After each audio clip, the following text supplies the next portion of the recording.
Hello' viewers, মই আজি বনাম আলু পৰঠা। তাৰ বাবে আলু, পানী আৰু নিমখ দি সিজাই লৈছোঁ। পিঁয়াজ, কেঁচা জ্বলা, আদা আৰু আজৱাইন লৈছোঁ। আলু ঠাণ্ডা কৰি পিটিকি লৈছোঁ। পিঁয়াজ, কেঁচা জ্বলা, আদা মিহিকৈ কুটি দি দিছোঁ। আজৱাইন দি দিছোঁ।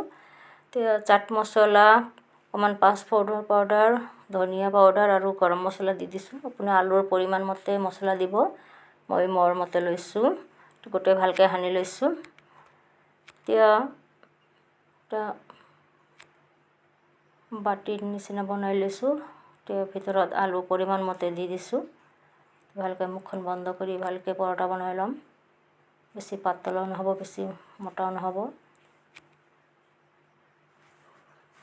তাৱা গৰম হ'ব দিছোঁ।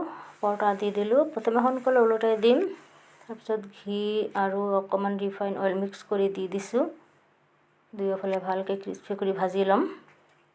টেষ্টি আলু পৰঠা। মই পিঁয়াজ আৰু টমেটো কেচাপৰ লগত ছাৰ্ভ কৰিলোঁ।